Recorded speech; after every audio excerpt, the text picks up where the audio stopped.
Bismillahirrahmanirrahim. Alhamdulillahi rabbil alamin, wassalatu wassalamu ala rasulil amin, nabiyyina Muhammad ibn Abdullah wa ala alihi wa sahbihi ajma'in, amma ba'd. Alhamdulillah, pada malam yang mulia ini, yaitulah pada malam Khamis 4 hari bulan Sya'ban tahun 1432,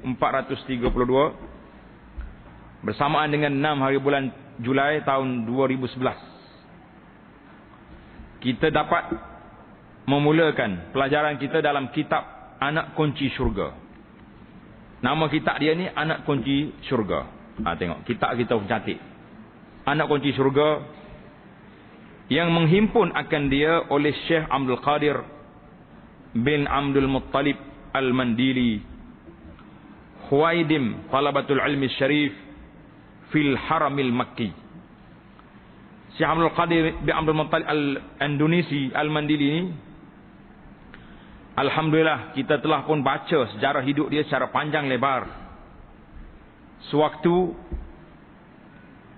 mukaddimah kepada huraian kepada kitab Penawar Bagi Hati. Jadi oleh kerana syekh yang sama, maka ana ihalahkan pergi kepada rakaman kita kepada kitab Penawar Bagi Hati. Di sana terdapat huraian secara panjang tentang riwayat hidup Syekh Abdul Qadir Al-Mandili ini. Secara ringkasnya kita boleh baca, nama dia Abdul Qadir bin Abdul Muttalib bin Hasan,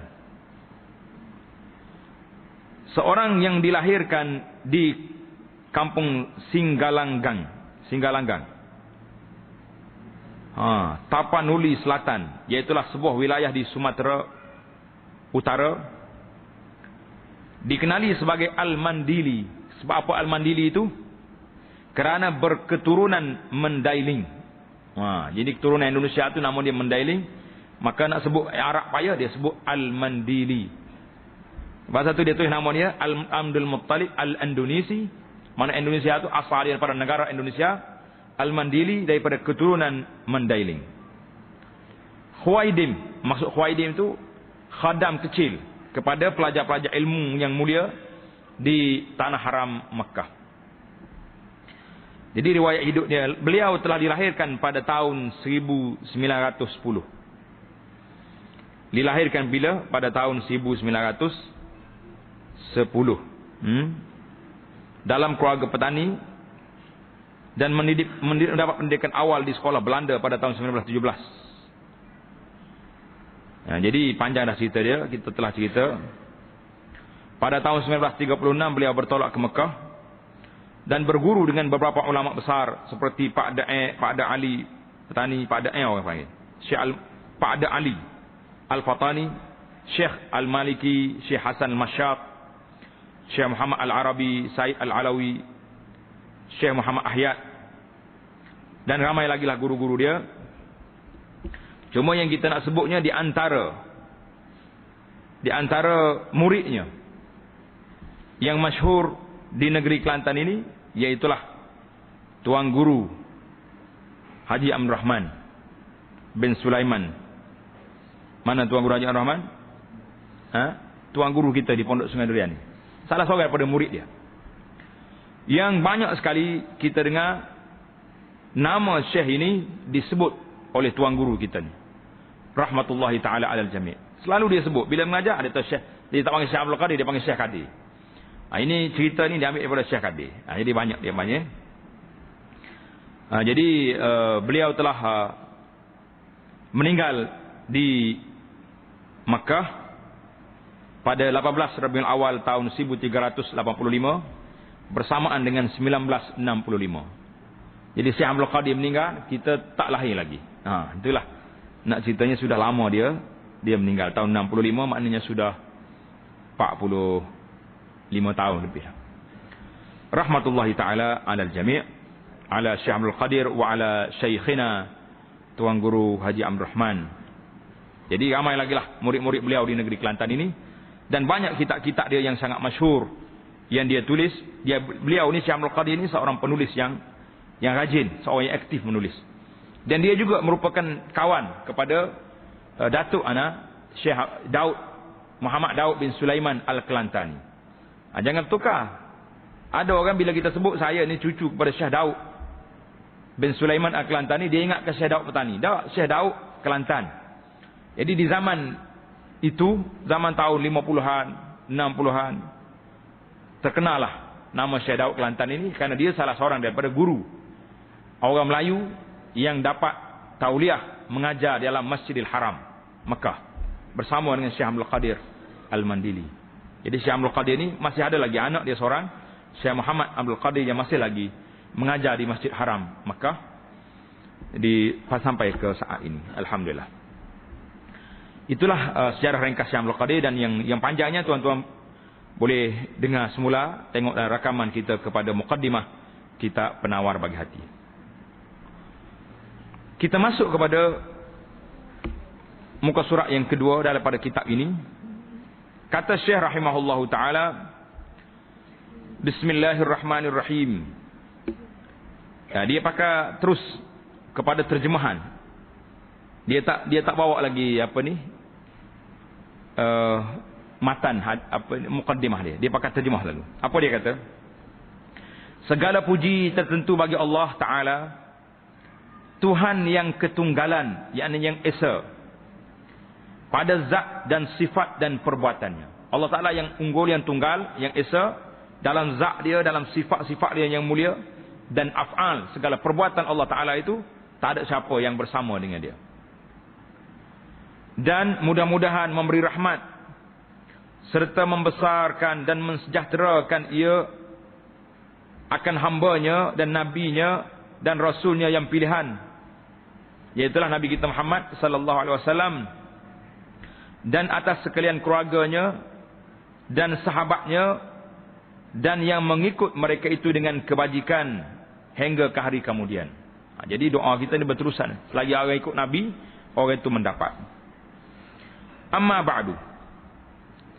Jadi biasanya selepas daripada muqaddimah kitab, mana-mana penulis dia akan break dengan perkataan amma ba'du. Mana habislah muqaddimah, aku nak masuk dalam perbincangan sekarang ni. Maka ini sebuah kitab yang kecil yang mengandung ia akan perkara-perkara yang membincang tentang fardu ain. Apa makna fardu ain? Kita kena, setiap pelajar dan pendengar sekalian kena ada pen dan ada buku nota. Fardu ain maksudnya fardu yang wajib diketahui oleh setiap orang yang beriman, laki-lakinya, perempuan. Itu mana fardu ain. Fardu tu maksudnya yang wajib, yang mesti, yang tak mungkin seorang itu berkecuali. Ain, apa makna ain? Setiap orang. Ain bukan makna mata. Ain tu maknanya setiap orang, individu tu fardu, wajib ke atasnya mengetahui ilmu ini. Jadi kerana itulah kita tengok dalam kitab dia ni lengkap. Dia mula dengan akidah, tauhid, kemudian diikuti dengan fiqh. Adapun ilmu akhlak telah kita baca dulu dalam kitab mana? Kitab Penawar Bagi Hati. Alhamdulillah, 30 siri kuliah kita telah berakhir. Dalam risalah kecil ini mengandungi perkara yang perlu, yang wajib diketahui secara fardu ain ke atas tiap-tiap mukallaf. Siapa mukallaf? Mukallaf itu iaitulah orang beriman yang sudah akil, yang ada akalnya baik, tidak gila, tidak sewil, tidak majnun, akil, baligh. Apa makna baligh? Telah sampai umur dia. Manusia ini terbagi kepada dua kategori. Manusia yang beriman ini adanya orang yang belum baligh, maka hukumnya berbeza dengan orang yang sudah baligh. Orang yang belum baligh macam anak-anak kita ni, dia duduk di bawah kategori waktu latihan, at-tadrib. Bila latihan, bila sampai balik, umur dia telah balik dengan tanda-tandanya, sama ada sampai umur 15 tahun, ataupun mari haid bagi orang perempuan, ataupun bermimpi dan sebagainya, tanda-tanda yang telah ada yang kita akan sebut nanti insya-Allah. Maka jadilah dia itu mukallaf. Maknanya mukallaf orang yang telah dibebankan ke atas bahunya segala tugasan syarak. Solat wajib, puasa wajib, zakat kalau ada harta wajib, haji wajib, semua perkara sudah wajib. Semua perkara yang dibuat akan dikira, akan dibalas. Baik ke, buruk ke. Berbeza dengan kanak-kanak. Kalau dia buat pun, alhamdulillah dia dapat satu kebaikan. Tapi kalau dia tak buat, tak berdosa. Maka itu dia panggil tidak mukallaf. Jadi mukallaf ni kena faham daripada aqaidul iman. Apa makna aqaidul iman? Simpulan iman. Syekh sendiri dalam kitab ini akan sebut dalam muka surat 5, aqaidul iman itu dia akan huraikan di sana, iaitulah simpulan pegangan hati manusia terhadap kepercayaannya kepada Allah dan rukun-rukun iman yang lain. Itu dipanggil aqaidul iman. Dan daripada hukum-hukum yang bersangkut paut dengan sembahyang dan lainnya. Saya himpun akan dia bagi kanak-kanak dan perempuan yang baru belajar. Berat kita ni. Syekh kata apa? Dia kata buku ni, kitab kunci syurga ni aku tulis secara mudah untuk anak-anak dan orang-orang perempuan yang baru belajar. Kita yang sudah pandai dah ni, entelek belakang ni, perlu lagi ke tak belajar? Kita tengok nanti. Kalau kita baca 2-3 muka surat, rasa pandai belakang dah, kita tukar lagi tak lain pula. Nah, tapi kalau rasa ni pun berat dengan ustaz ni, jadi mana standard kita ni setarah ni lah. Bukan standard ilmu umur, bukan standard body, standard pemikiran kita, tahap kitanya, level kitanya, level kanak-kanak dan orang perempuan yang baru belajar. Nampak macam mana nasib kita ada? Sebab kita tak fokus, tak belajar secara rasmi pada waktu kita, kanak-kanak dulu.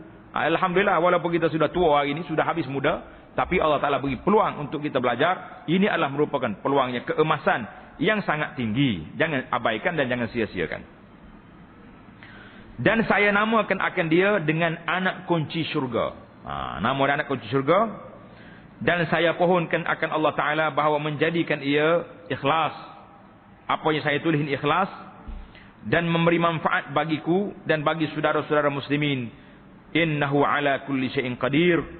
Yang menghimpun akan kita ini Abdul Qadir Abdul Muttalib Al-Indonesia di Makkah Al-Mukarramah pada 18 hari bulan 9 1383. Bersamaan dengan 12 hari bulan 2 1963. Jadi kitab ini ditulis, kita belum ada lagi. Mungkin ramai juga yang ada, tapi yang pembaca ni pun tak ada lagi tahun tu. Belum wujud lagi. Jadi dia tulis kitab ni 2 tahun sebelum dia meninggal. Muqaddimatun ataupun pendahuluan. Muqaddimah atau pendahuluan. Apa dia kata? Hanya sanya. Sedap bahasa dia ni. Hanya sanya. Maknanya bahawasanya mendatangkan hamba akan dalil-dalil daripada Quran.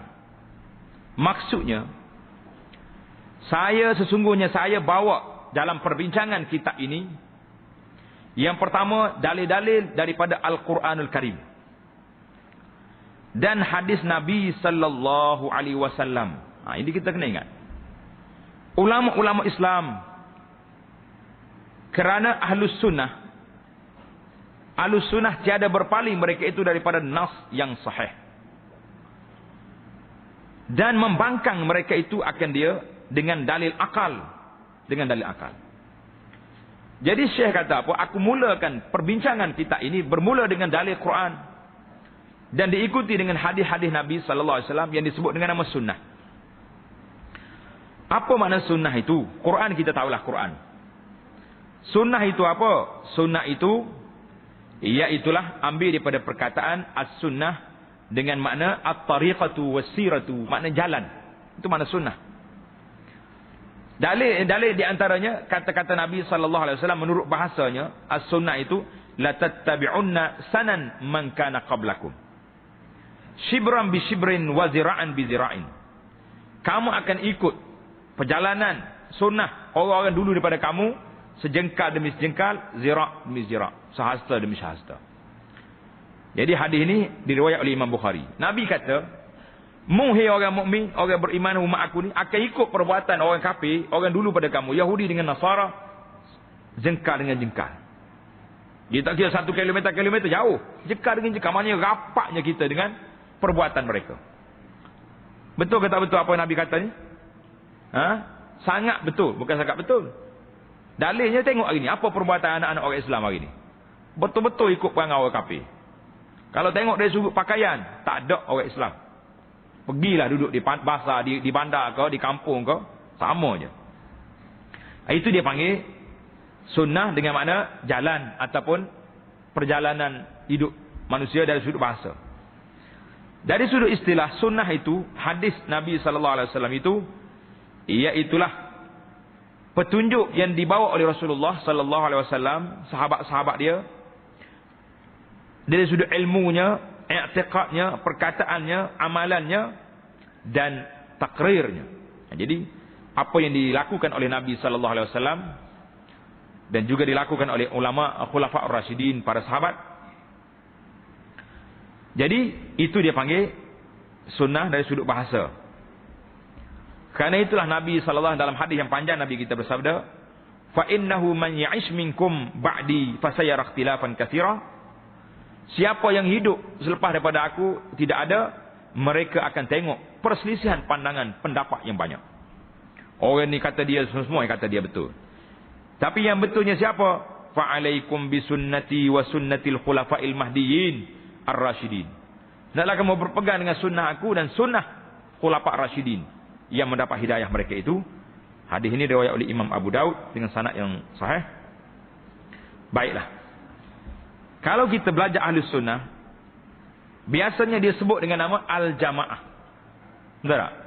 Kaedah kita Ahlus Sunnah wal Jamaah. Ahlus Sunnah wal Jamaah. Apa dia jamaah itu? Jamaah itu maknanya orang ramai.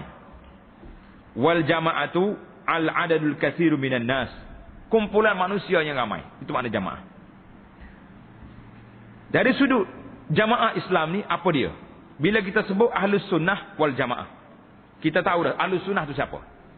Ahlus Sunnah iaitulah orang yang berpegang dengan ajaran Nabi sallallahu alaihi wasallam, dan dia juga dalam apa ni, selain daripada pegangan sunnah, dia juga berjamaah.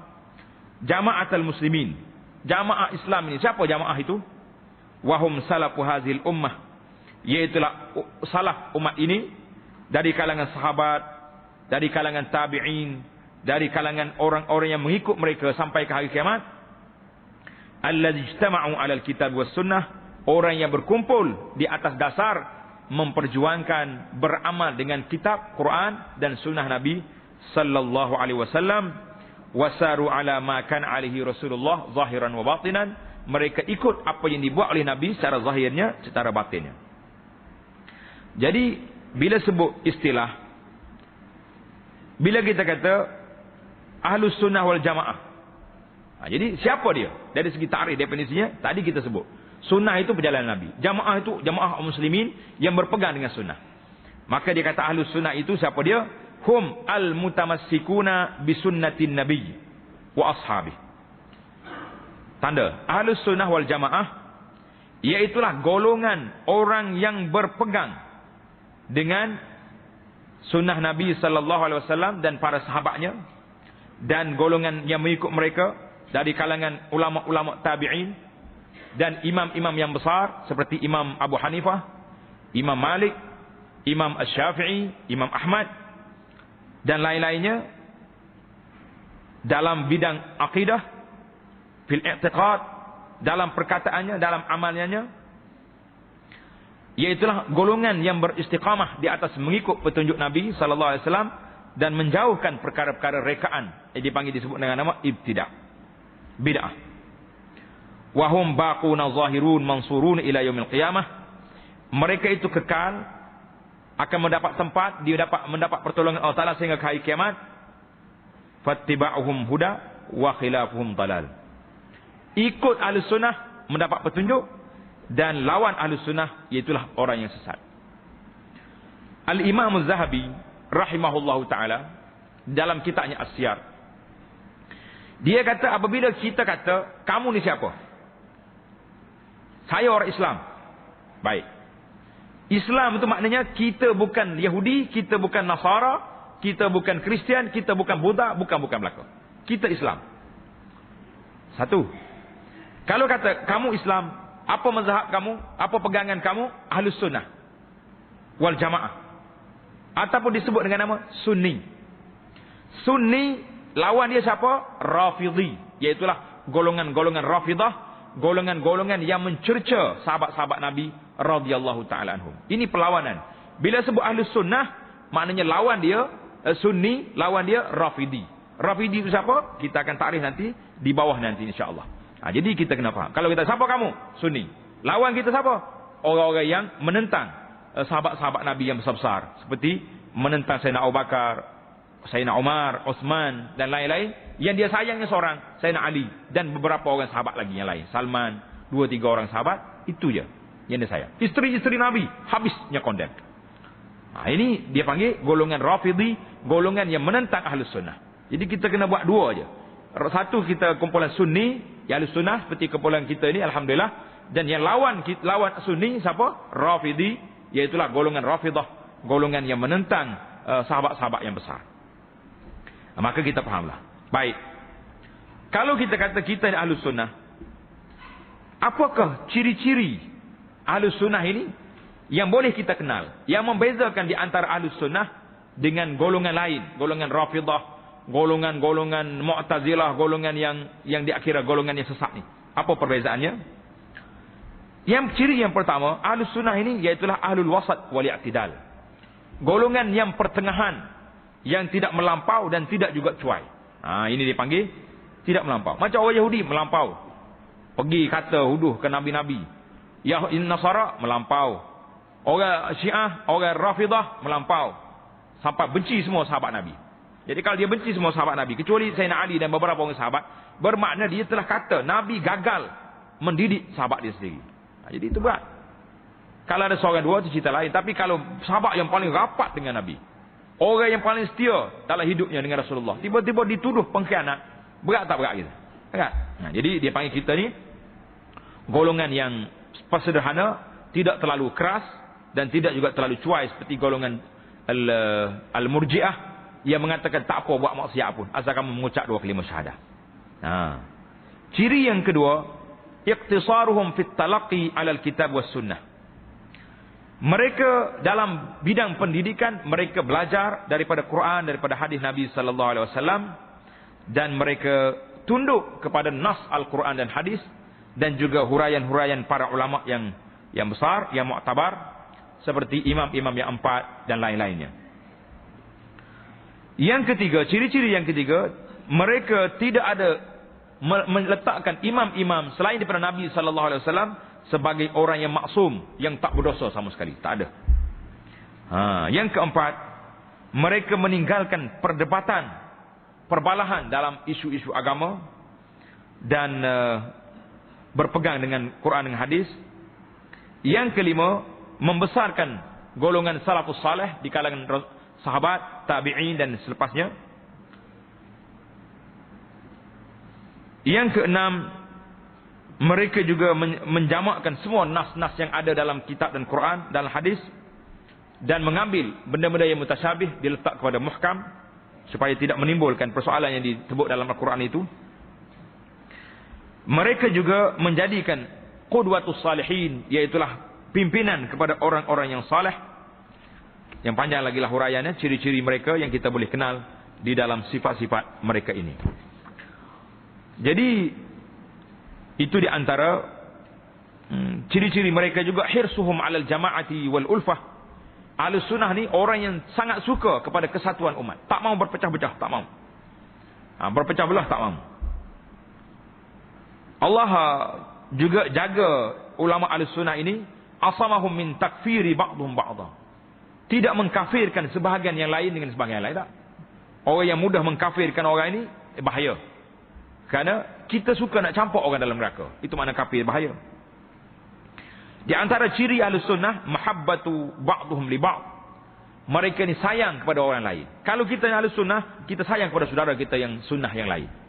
Ini tidak hari ni. Masing-masing bawa diri, masing-masing duduk dengki kepada orang tu, tengok orang ni macam-macam buat fitnah sana sini. Itu bukan cara Ahlus Sunnah. Ahlus Sunnah ini cinta, mahabbah, sayang kepada sama-sama mereka. Wa tarahum ba'dhum 'ala ba'd. Kesian belas mereka kepada sebahagian dengan sebahagian lain. Ta'awun maknanya kerjasama dan tolong menolong dalam perkara itu. Maka kesimpulannya, Ahlus Sunnah wal Jamaah Iaitulah orang yang akhlaknya sangat baik, orang yang sangat kuat membersihkan dirinya, melakukan ketaatan kepada Allah, orang yang sangat luas pemikiran mereka dan jauh pandangan mereka, mempunyai lapang dada apabila berikhtilaf dan beradab dalam semua perkara. Jadi ini ciri Ahlussunnah. Tapi kalau kita dakwa kita Ahlussunnah, tapi hari-hari kita duk maki orang, duk cerita orang, duk mengkafirkan orang, ini bukan Ahlussunnah, dia lebih kepada Khawarij. Ya, sebagaimana yang kita kadang-kadang kita duk kata orang itu Khawarij, mungkin kita juga terikut-ikut dengan cara pemikiran mereka. Jadi kata Syekh kita ni Ahlussunnah. Kita dah kenal Ahlussunnah ni siapa. Tiada berpaling mereka itu daripada nas yang sahih. Mereka tidak akan tinggalkan nas-nas hadis yang sahih daripada Nabi sallallahu alaihi wasallam, dan mereka menolak penggunaan dalil akal apabila bercanggah dengan Quran, dengan hadis Nabi sallallahu alaihi wasallam. Jadi kita kena ingatlah, akal, al-aqlus salim, akal yang sejahtera, yang baik pemikirannya, tidak akan bercanggah dengan nakal. Tapi kalau bercanggah akal dengan nakal, maka kita mendahulukan nas daripada Quran dan daripada hadis Nabi sallallahu alaihi wasallam. Naam. Tengok, kerana apa? Dan mereka tidak mendahulukan perkataan seseorang daripada Nabi sallallahu alaihi wasallam, sebagaimana firman Allah Taala, "Wa ma a'udzubillahi minasyaitonir rajim. وَمَا كَانَ لِمُؤْمِنٍ وَلَا مُؤْمِنَةٍ إِذَا قَضَى اللَّهُ وَرَسُولُهُ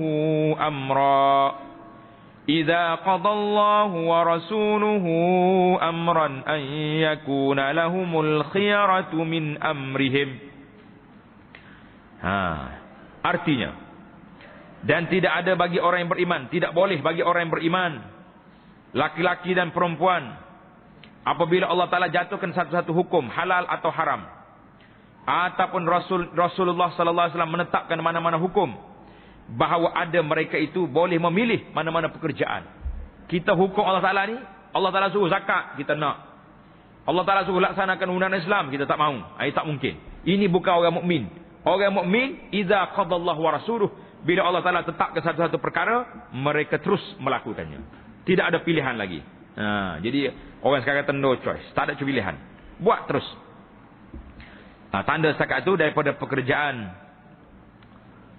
Sampai itu tutup kurungan, tulis ayat ini daripada surah Al-Ahzab, ayat surah Al-Ahzab ayat 36. Suratul Ahzab ayat 36. Dan kerana tiada jalan yang lebih baik dan lebih mudah untuk mengenal Allah Ta'ala daripada jalan yang diajar oleh Rasulullah Sallallahu Alaihi Wasallam. Tepat sekali. Tidak ada cara yang lebih mudah. Sama ada kita pergi kepada cara ahli-ahli falsafah ke ahli apa benda, payah, susah kita nak faham. Kita nak belajar, tak ada masalah untuk sebagai ilmu pengetahuan. Tetapi bagi orang awam ni, yang jadi ajar oleh Nabi itu mudah. Kerana apa?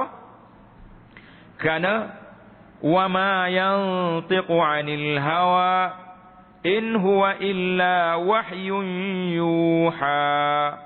Maksudnya, dan tiada bertutur, tiada bercakap Nabi kita sallallahu alaihi wasallam itu daripada hawa nafsu, tidak sama sekali. Dan sebenarnya apa yang Nabi kita bawa itu melainkan wahyu yang diberikan kepadanya. Tanda selepas kepadanya itu, ayat itu daripada suratul Najmi ayat 4. Surah An-Najmi ayat 4. Jadi Ahlussunnah tidak lagi daripada nas yang sahih. Mereka juga tidak menolak akal yang sejahtera, tak. Dan tiada menolak Ahlussunnah itu akan segala hadis Nabi sallallahu alaihi wasallam, melainkan Al-Jahmiyah. Orang yang menolak hadis ni siapa? Al-Jahmiyah. Tengok nombor 1 di bawah. Al-Jahmiyah itu siapa dia? Iaitulah mereka yang mengikut akan Jaham bin Safwan. Jaham bin Safwan ini As-Samarqandi. Dia ni daripada Samarkand, mati pada tahun 128 Hijrah. Mati dia tahun 128. Awal lagi tu kurun yang kedua mati. Bersamaan dengan 745 miladi. Apa dia? Jaham bin Safwan inilah orang yang mula-mula mengosongkan Allah Ta'ala daripada segala sifat. Dia kata Tuhan ni tak ada sifat. Kalau ada sifat, serupa dengan makhluk. Ini dipanggil Jahmiyah. Jadi ini bahayanya. Kalau kita belajar sifat Allah Ta'ala, kita kata Allah Ta'ala tak ada sifat. Kalau ada sifat itu seperti makhluk, maka ini dipanggil pegangan Jahmiyah pada dalam kitab kita ni. Jaham bin Safwan ini, dia kata wahum minal Jabriyah. Termasuk dia ini kepada golongan Jabariyah. As-Samarqandi kata di wafaqu al-Mu'tazilah, dia ni banyak mengikut pahaman Mu'tazilah dalam menafikan sifat-sifat azaliyah Allah Subhanahu wa taala. Sehingga ulama telah menulis sebuah kitab nama dia Ar-Raddu 'alal Jahmiyah. Nama kitab ditulis sedemikian. Dan dia mati, Jaham bin Safwan ini mati dibunuh oleh tentera Islam pada waktu itu. Karena apa? Kata Imam Az-Zahabi, ad-dallul mubdi'. Orang sesat yang membuat bid'ah. Nih, Jaham bin Safwan ini. Baik. Ini satu kumpulan. Kalau kita tanya apa dia Jahmiyah, iaitulah orang-orang yang menafikan sifat bagi Allah Ta'ala. Dan golongan Al-Mu'attilah. Apa dia pula Mu'attilah ni? Mu'attilah ialah golongan yang mengosongkan Allah Ta'ala daripada sifat. Allah Ta'ala bila sebut, Tuhan sebut sifat dia, Allah Ta'ala mendengar. Jadi kalau kita kata Tuhan mendengar, mesti ada telinga. Kalau ada telinga, serupa makhluk, maka Tuhan tak ada sifat. Itu dipanggil Mu'attilah. Mana orang yang tak nak guna. Sedangkan Allah sendiri sebut, dia ni innahu sami'um basir. Allah Ta'ala mendengar, Allah Ta'ala melihat. Lagu mana cara mendengar? Itu hak Allah. Jangan kita tanya. Itu dia panggil Allah Ta'ala yang tahu bagaimana cara dia mendengar. Tapi puak-puak Mu'attilah ni kata kita tak boleh nak guna nama-nama sifat-sifat ni kerana apa? Kerana takut serupa dengan makhluk, maka jadi Tuhan tu tak ada sifat. Ini dia panggil Mu'attilah. Dan juga golongan Al-Mu'tazilah. Siapa dia golongan Mu'tazilah ni? Golongan Mu'tazilah ini iaitulah satu kumpulan yang dibawa oleh Wasil bin Atta'. Wasil bin Atta' ni, tulis nama Wasil bin Atta' tu, Umar bin Ubaid dan Wasil bin Atta'. Jadi cerita dianya, Wasil bin Atta' ini, dia duduk dalam majlis Al-Imam Al-Hasan Al-Basri rahimahullahu ta'ala. Jadi Imam Hasan Basri kata, kita pegangan kita Ahlus Sunnah, orang yang melakukan dosa besar tidak kafir, tapi dia fasik. Kalau dia tak bertaubat, dia mati, tak masuk neraka berkekalan. Masuk neraka, lepas tu dia akan masuk syurga. Maka puak-puak Mu'tazilah ni kata tak. Dia ni iman pun tidak, kafir pun tak. Orang buat dosa besar, dia tidak beriman dan dia tidak kafir. Lepas tu duduk mana? Duduk tengah-tengah. Tak tahu nak pergi ke mana.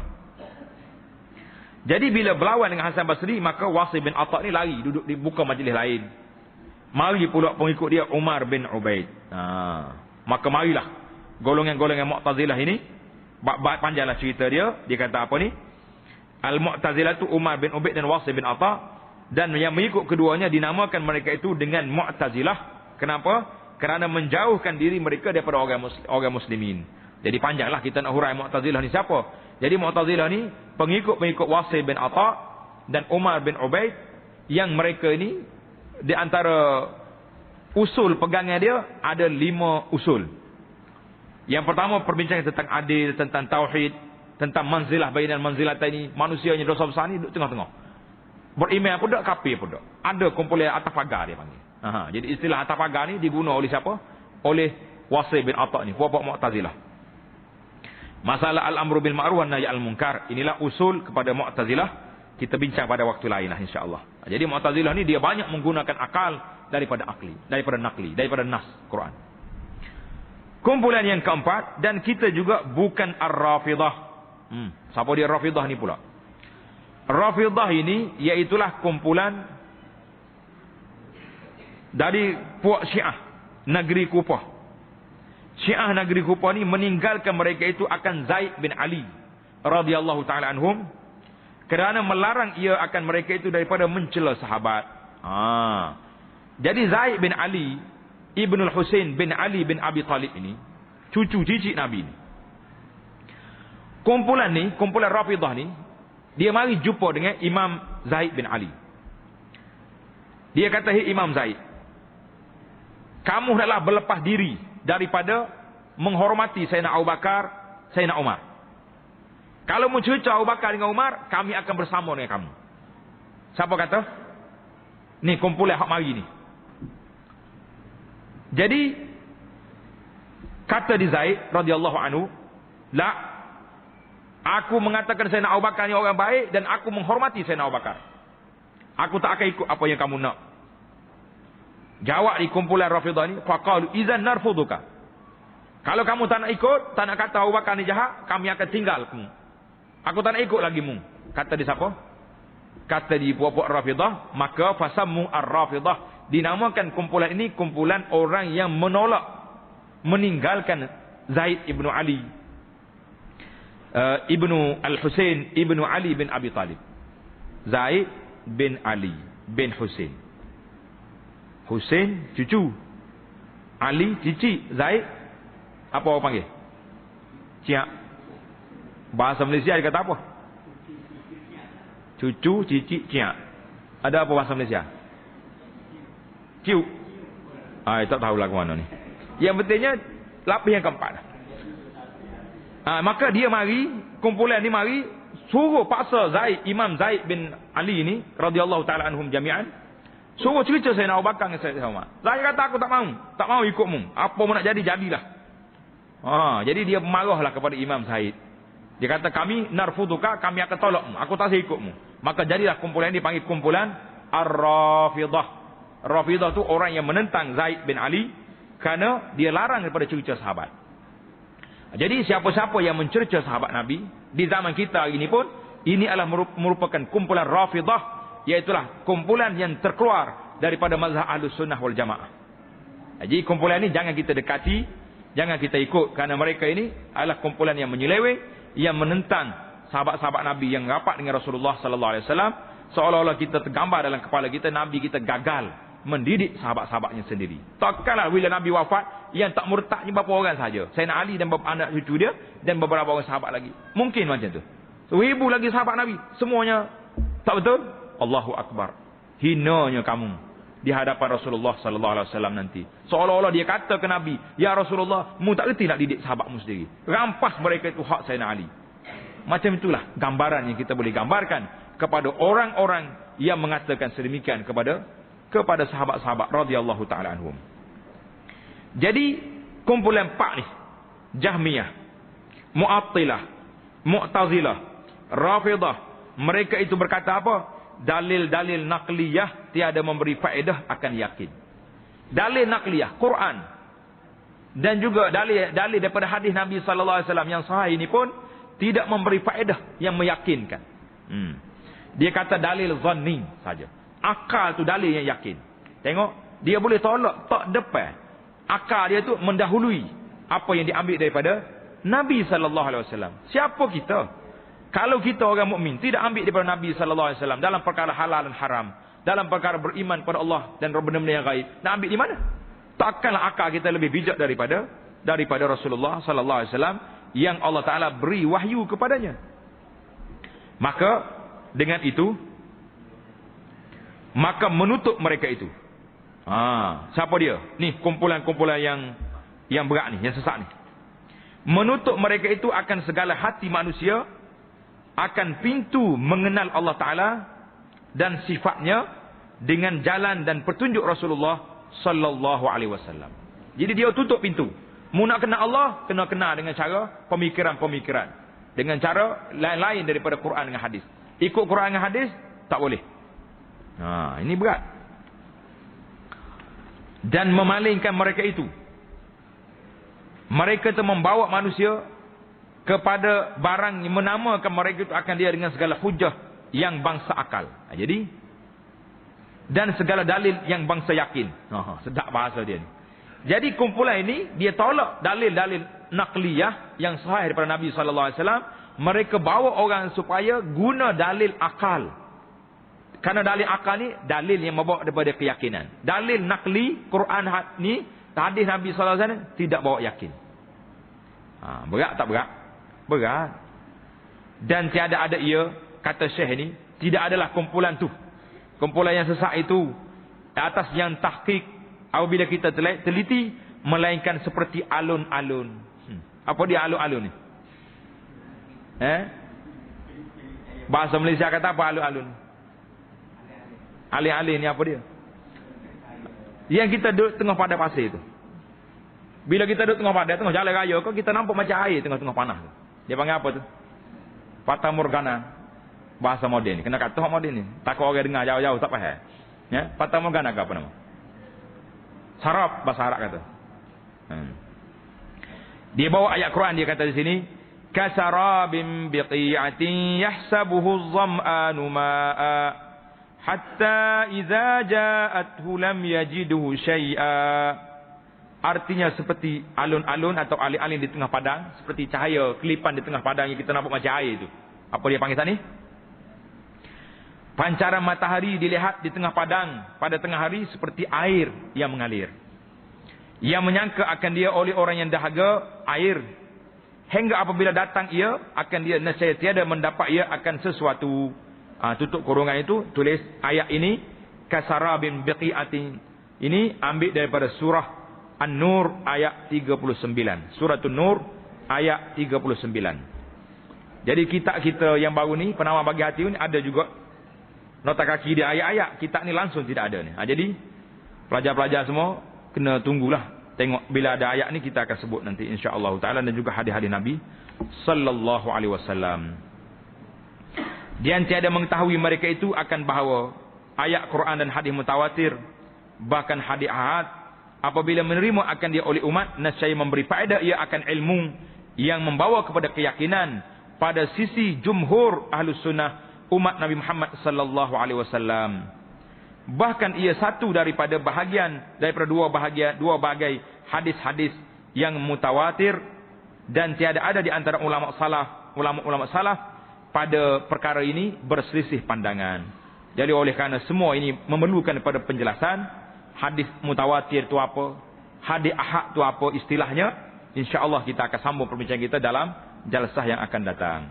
Jadi tanda setakat itu dulu. Subhanakallahumma bihamdika asyhadu an la ilaha illa anta astaghfiruka wa atubu ilaik. Subhanakallahumma bihamdika asyhadu an la ilaha illa anta astaghfiruka wa atubu ilaik. Wa sallallahu ala nabiyyina Muhammadin wa ala alihi wa sahbihi ajma'in walhamdulillahi rabbil alamin.